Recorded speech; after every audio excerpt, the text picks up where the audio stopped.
तो शिव भगवान जी जो कीर्तन कराते हैं उसमें डिस्टर्ब होता है। तो इसलिए आप दोनों से विशेषता से कहना है और बाकी सब से ये कहना है कि जब जुड़ते हैं तो अपना माइक बंद कर दें, जिससे कि कीर्तन में डिस्टरबेंस नहीं हो। अब कल के सत्संग के बारे में कौन कौन बता रहे हैं? प्रांजल बताओ। नारायण नारायण। सत्य को ग्रहण करना सत्संग। सत्संग के आधार पर जीना मानव जीवन का लक्ष्य है।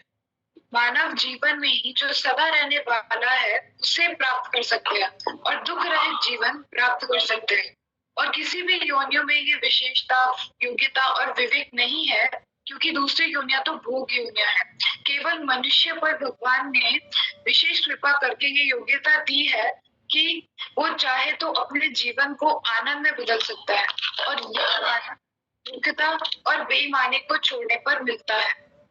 सत्य की चर्चा करना और चिंतन करना सत्य चर्चा और सत्य चिंतन है, पर इन्हें अपने में ग्रहण कर लेना सत्संग है। सत्संग का फल है कि लव मात्र सत्संग से इतना बड़ा आनंद प्राप्त हो सकता है जो स्वर्ग और मोक्ष को भी एक तरफ रख सकता है। जो सत्संग को जीवन में धारण कर ले उसका जन्म मरण कट जाता है।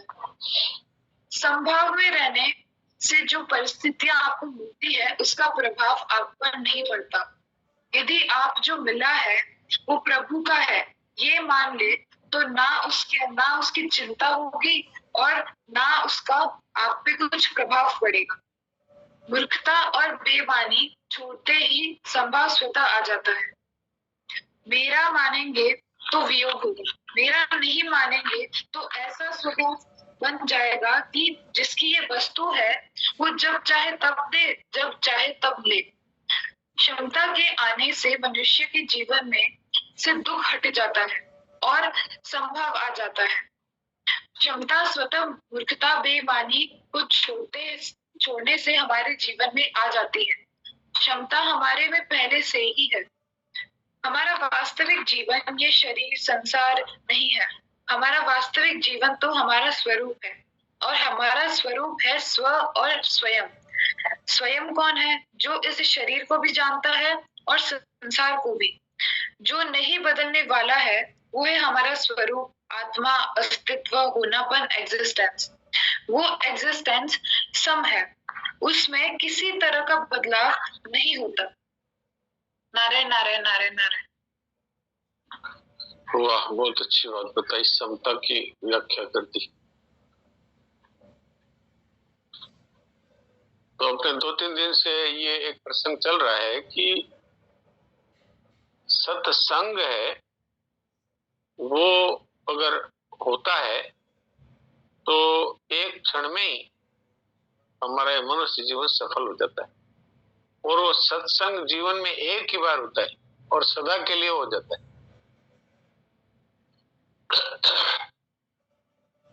सत चर्चा तो बार बार होती है और होनी भी चाहिए। अगर किसी को तत्व ज्ञान हो जाता है तो उसके बाद में वो क्या करेगा? सत चर्चा ही करेगा, क्योंकि सत चर्चा से ही तो सत्संग हुआ।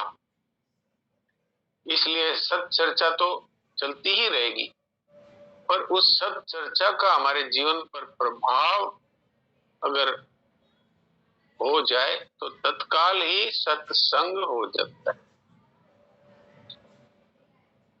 सत्चर्चा, सत्कर्म और सत्संग, ये 3 अलग अलग बातें हैं।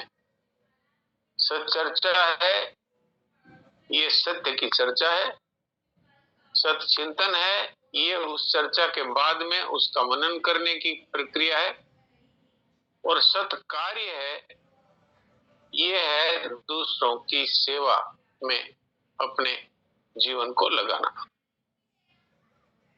ये सब सत्संग के सहयोगी साधन हैं, लेकिन सत्संग होने के बाद फिर अपने जीवन में सत्कार्य, सच्चिंतन सब अपने आप ही होने लगता है। और कुछ फिर उसके जीवन में और होगा ही क्या? सत्कार्य होगा, सच्चिंतन होगा, सच्चर्चा होगी, यही होगा,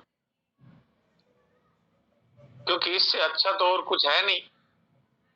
और फिर उसको करना नहीं पड़ेगा, ये स्वतः ही होगा। जब सत्संग हो जाता है तो सच्चर्चा, सच्चिंतन, सत्कार्य अपने आप होते, फिर उसके जीवन में सत के सिवा और कुछ रहता भी नहीं। असत का तो उसके जीवन से अभाव हो जाता है।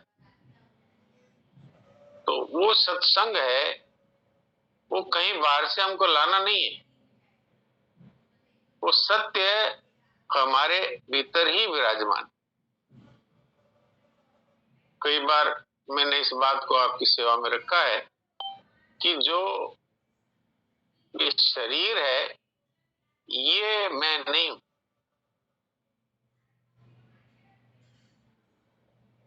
क्योंकि मैं इस शरीर को जानने वाला हूं और इस शरीर को मैं यह शरीर ऐसे कह करके बोलता हूं। तो जिसको हम यह करके बोलते हैं वो हमसे अलग होता है।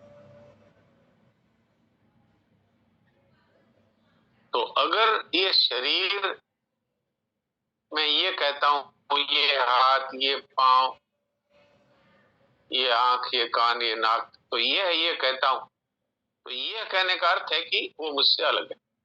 जैसे मैं कहूं ये मकान, तो मकान मुझसे अलग है, मैं मकान नहीं कह सकता। यदि मैं कहता हूं ये पंखा, तो मैं पंखा नहीं कह सकता। तो अब बताइए, हम लोग विचार करें कि यह शरीर कहते हैं और फिर मैं, किसी को मैं कह देते हैं, तो ये क्या समझदारी है? अगर ये हमें पता लग जाए कि यह जो है जिसको हम अंगुली से कहते हैं ये, उसको अंगुली निर्देश से कहते हैं ये, वो हमसे अलग है। तो अगर हमको पता लग जाए कि ये शरीर को जानने वाला मैं हूं, मैं ये शरीर नहीं, तो तत्काल ही हमें उस तत्व की प्राप्ति हो जाती है जिस तत्व की हम अभी बात कर रहे हैं, जिस सत्य के साथ जुड़ने की बात कर रहे हैं, जिसके सत्य का संग करने की बात कर रहे हैं, उसके साथ तत्काल ही उसकी प्राप्ति हमको जो पहले से है उसका अनुभव हो जाता है।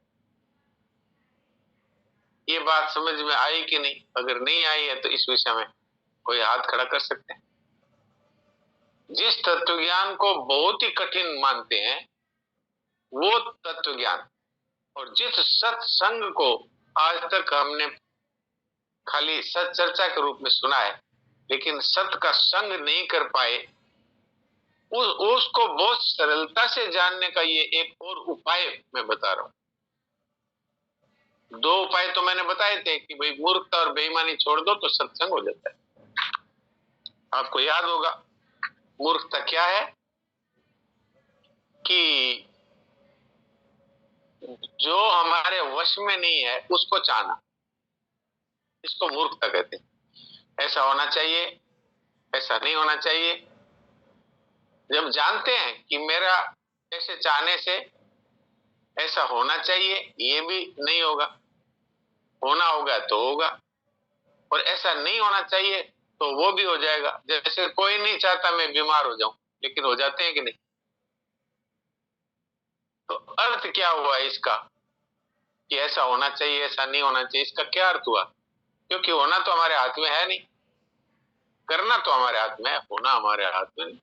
तो होने के विषय में जो हम कहते हैं ऐसा होना चाहिए, ऐसा नहीं होना चाहिए, और अगर वैसा हो जाता है जो हम नहीं चाहते तो दुखी होते रहते हैं, तो ये मूर्खता है। इस मूर्खता को छोड़ दो तो सत्संग हो जाता है।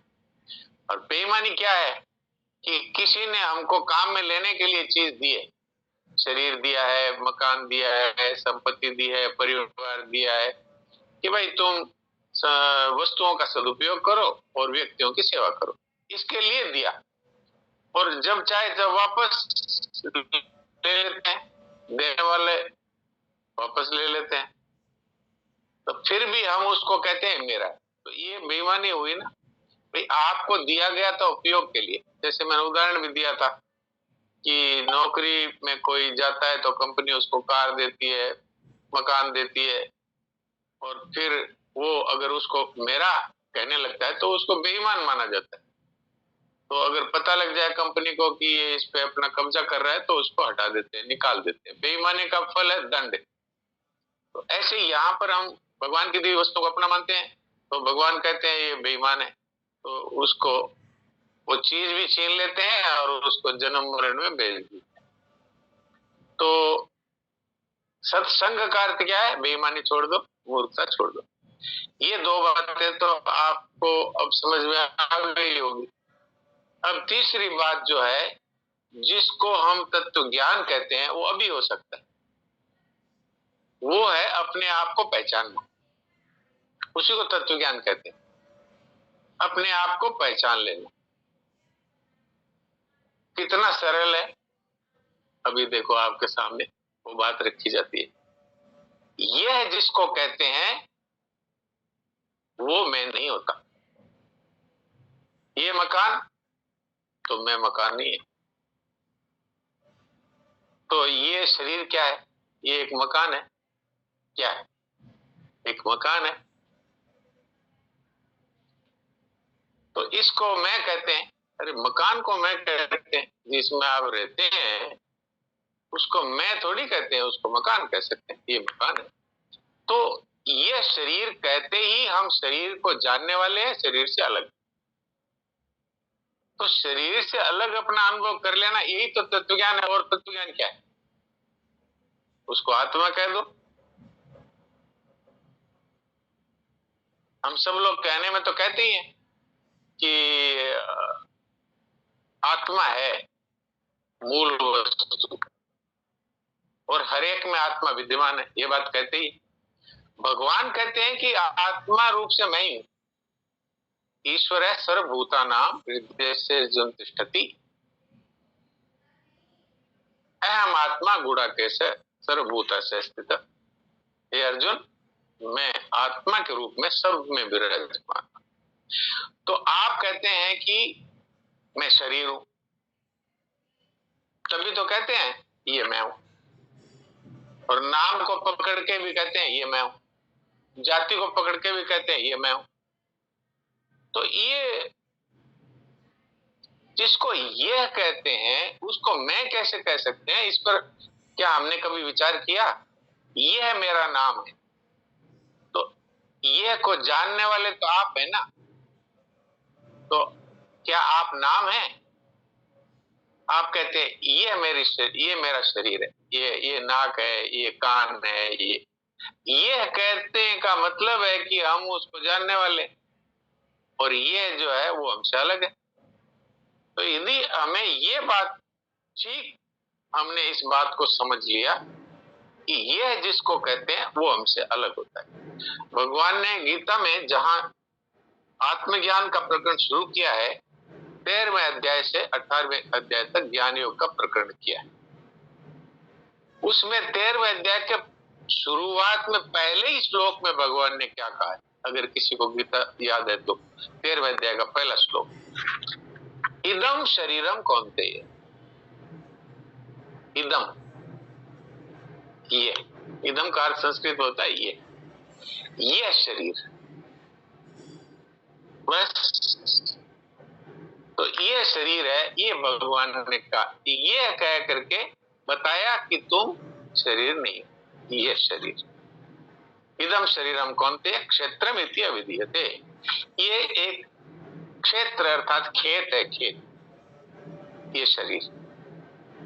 अब खेत आपका खेत है ये तो कह सकते हो, लेकिन मैं खेत हूं ये कोई कह सकता है?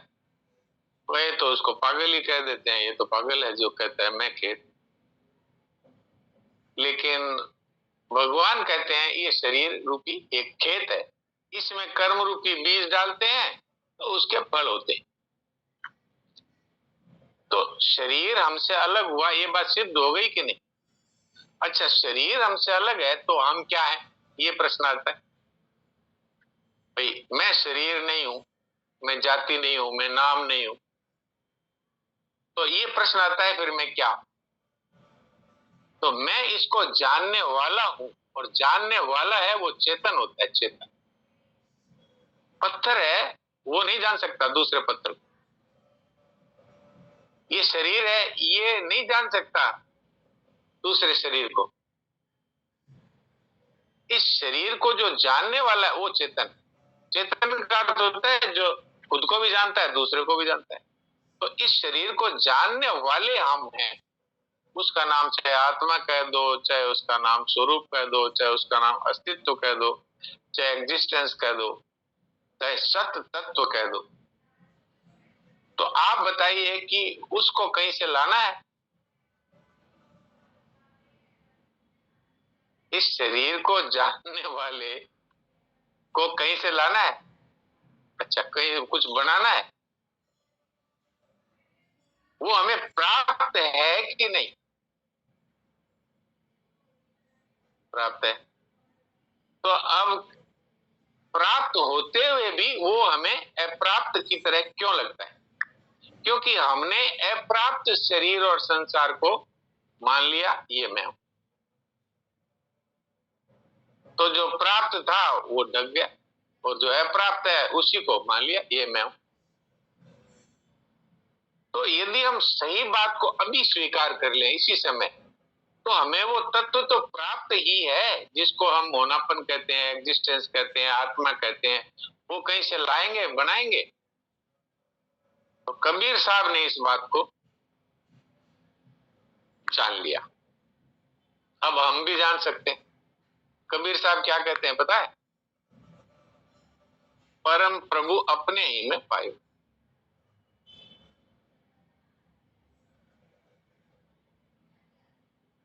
परम प्रभु अपने ही में पायो, जुग जुग केरी मीठी कल्पना, जुग जुग केरी मीठी कल्पना, सतगुरु भेद बतायो, परम प्रभु अपने ही में पायो। कल्पना ही तो है, ये शरीर में हूं ये कल्पना है, नाम में हूं ये कल्पना है। इस कल्पना को गुरुजी ने मिटा दिया, और इसके लिए उदाहरण दिए 2-3 उदाहरण देखिए। जो निज कंठ मणि भूषण को, जानत ताहि गवायो। अपने गले में एक मणि की माला है, उसको वो सोते टाइम ऐसे पीछे चली गई तो यूं का चाहे ही नहीं, है ही नहीं। जो निज कंठ मणि भूषण को, जानत ताहि गवायो। आन किसी ने देख बतायो। किसी ने कहा लो यही है क्या? ओ अच्छा यही। तो कहीं गई क्या? कहीं कंठी चली गई थी, कोई माला चली गई थी कहीं? आन किसी ने देखी बतायो, मन को भरम मिटायो, परम प्रभु अपने ही में पायो। कहीं से लाया नहीं, कहीं गुम भी नहीं हुआ था। दूसरा उदाहरण दिया, जो सपने प्रिया सुत खोयो, जानत ताहि गवायो। सपने में स्त्री ने और देखा कि मेरा पुत्र गुम हो गया।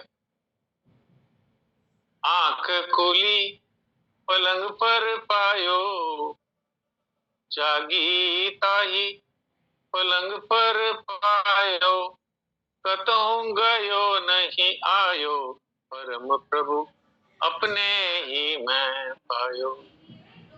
वो कहीं गुम तो हुआ ही नहीं था, ऐसे हमारा आत्म तत्व तो कहीं गुम नहीं हुआ, पर ये संसार स्वप्न में हम भूल गए और सोच लिया है तो है ही नहीं, आत्मा कहाँ है पता नहीं, परमात्मा कहाँ है पता नहीं। आंख खुली, आंख खुलने का मतलब ज्ञान हो गया, तो कहीं गए ही नहीं, ये तो अपने पास ही। और तीसरा उदाहरण सुनिए।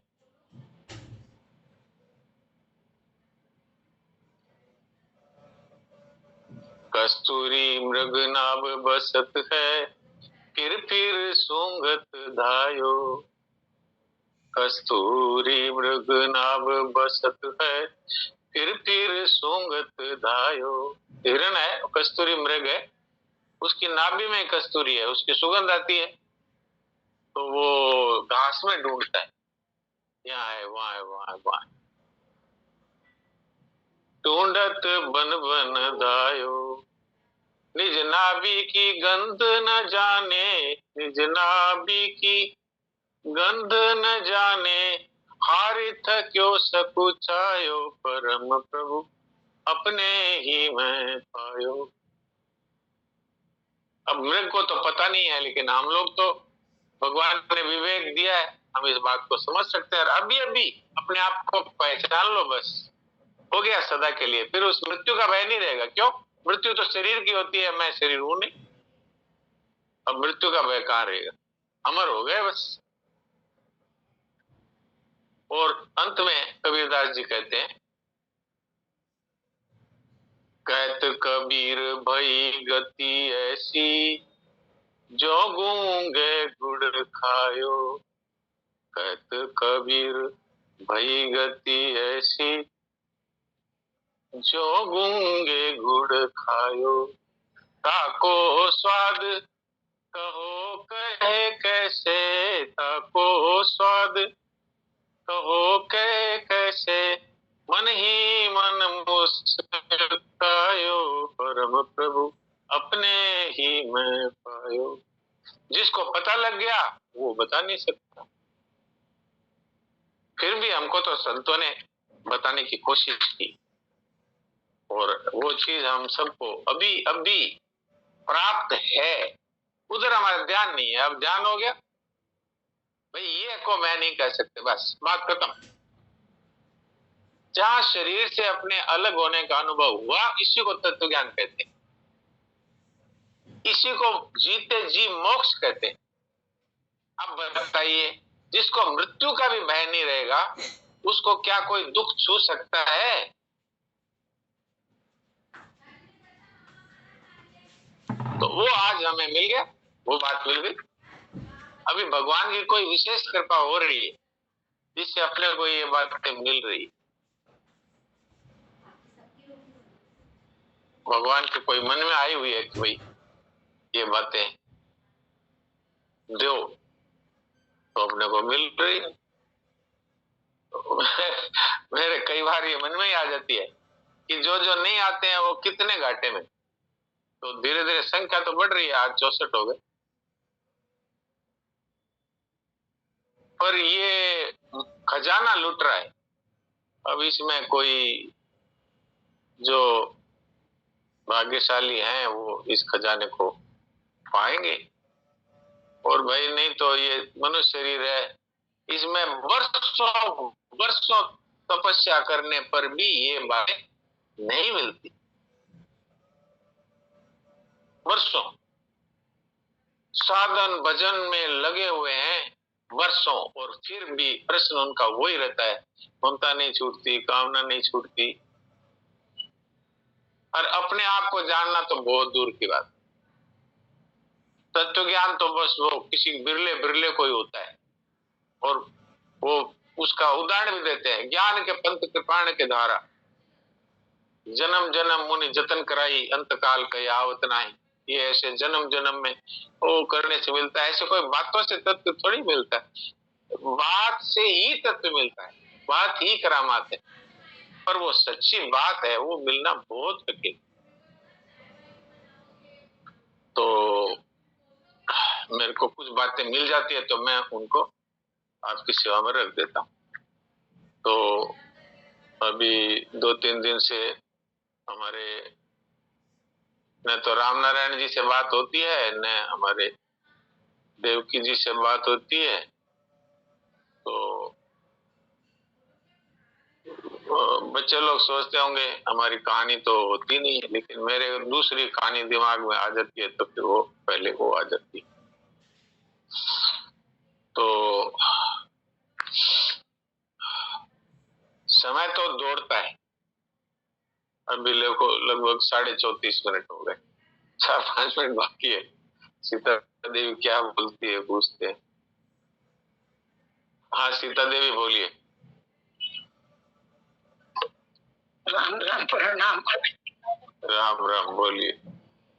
मैं कल आपसे कोई बात पूछनी है, कितने टाइम में बात करूं महाराज जी? हाँ दोपहर में लगभग 3:30-4 बजे बात कर लीजिए। ठीक है महाराज जी, राम राम, प्रणाम। ठीक है राम राम। खुशी क्या बोलती है बोलो।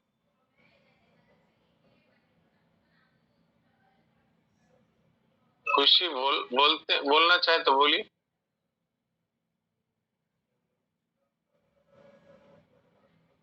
हाँ बोलिए, मैंने आपको बोलने के लिए ऑप्शन दिया है। लगता है नहीं बोल पा रहे। तो मैं देवकी जी से बात करता हूँ। अभी 2 दिन में जो बातें चली है 2-3 दिन में उस विषय में देवकी जी क्या बोलते हैं। राम राम। राम राम बोलिए। राम राम जी, आपने बहुत अच्छा समझाया अभी तत्व ज्ञान के बारे में कि तत्व ज्ञान है क्या, केवल अपने आप को पहचानना कि हम शरीर से अलग हैं। सिंपल, आपने देखो कितना सिंपल है कि अपने आप को शरीर नहीं, और ये संसार की जो चीज है, मकान ही है, हमारा मकान, हमारा ये, हमारा वो कुछ भी अपने आप को से नहीं मानना। और हम स्वयं हैं क्या, कि जो आपने बोला कि चाहे हम उसको आत्मा बोल दें, चाहे भगवान के अंश बोल दें, बोल दें, तो ये तत्व ज्ञान है। बस ये सिंपल सी चीज। तो अच्छा, लेकिन साथ में आपने तुलसीदास जी का भी उदाहरण दिया कि जन्म जन्म मुनि जतिन कराई, तो ये बात फिर तुलसीदास जी ने क्यों बोली है कि अगर ये कठिन ही नहीं था तो तुलसीदास जी ने क्यों लिखा? आप कल सत्संग में आएंगे तो कल मैं इस विषय में बात कर सकता हूँ। आप आएंगे? जी जी जी जी। दूसरा मुझे एक और रिक्वेस्ट करनी थी कि जैसे ये अच्छा सत्संग हुआ तो इसको आप रिकॉर्डिंग करके ऑडियो में भी भेज सकते हैं। हाँ जी, इसको रोज सत्संग ग्रुप में डालते हैं। मैं आपको सत्संग ग्रुप में ऐड कर दूं? नहीं तो मैं तो हूँ आपके ग्रुप में, तो फिर सत्संग ग्रुप में रोज सत्संग ग्रुप में डालते हैं। आज भी डाला गया है 7 तारीख का, 4 तारीख का और 2 तारीख। तो फिर आपके ग्रुप का नाम क्या है? मैं मेंबर हूँ उसमें तो आता ही नहीं है। आपके ग्रुप का नाम जो है वो आपने लिंक जैसे भेजा हुआ है, तो मैं उस लिंक से ही पारिवारिक सत्संग। जी जी जी। तो मैं आपको सत्संग ग्रुप में ज्वाइन कर देता हूँ। देख लेता हूँ आप ज्वाइन है नहीं है तो कर देता हूँ। रोजाना डालते हैं। पारिवारिक सत्संग है ना, पारिवारिक सत्संग यही नाम है। पारिवारिक सत्संग वाला भी है, हाँ उसमें भी आज डाला हुआ है, आप देखिएगा। हाँ तो मैं तो इसकी मेंबर हूँ ऑलरेडी, इसीलिए मैंने यहीं से ज्वाइन किया आपको। हाँ तो आप उसमें देखो, पारिवारिक सत्संग में जरूर उसमें है, मैं खुद देखा है जी। तो अच्छा, तो रोज आता है इसमें? कब का? रोज आता है। रोज रिकॉर्ड होता है, बरसों से कई महीनों से रिकॉर्ड हो रहा है। तो अच्छा, उसमें मैं दोबारा चेक करके मैसेज भेज दूंगी कि मेरे पास वैसे आ नहीं रही है, रिकॉर्डिंग नहीं आ रही। मैंने आगे भी काफी रिक्वेस्ट की। ठीक है, तो मैं आपको देखता हूँ, एक सत्संग ग्रुप और है उसमें आपको ऐड कर देता हूँ। अच्छा, तो फिर पारिवारिक सत्संग में मतलब नहीं आता, फिर मैं उसमें से एग्जिट कर जाऊं? आप मुझे दूसरे में ऐड कर दीजिएगा। आता तो है, आज भी पारिवारिक सत्संग में आया हुआ है, फिर भी मैं आपको एक दूसरे ग्रुप में भी ऐड कर लेता हूँ। ठीक है ठीक है, थैंक यू। तो देवकी जी आप अपना माइक एक बार खोल लीजिए, मैंने आपको पोस्ट बना रखा है। नारायण समय तो हो गया लेकिन कुछ बोलिए।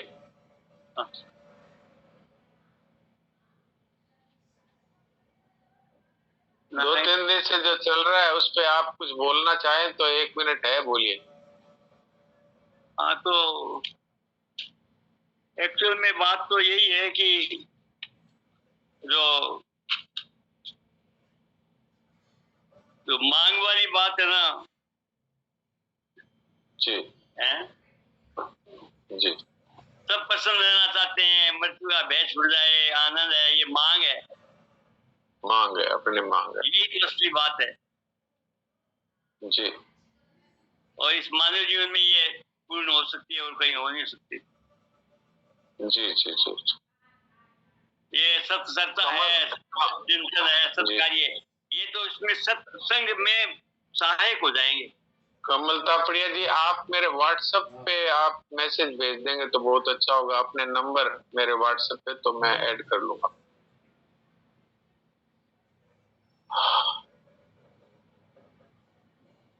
मेरे व्हाट्सएप नंबर है वो, अब तो समय नहीं रहा, नहीं तो मैं बता देता, कल आप मेरे से पूछ लीजिएगा और खुशी को मैं ऐड कर देता हूँ। नारायण नारायण। समय हो गया इसलिए थोड़ा अचिंत्य होकर बैठ जाए।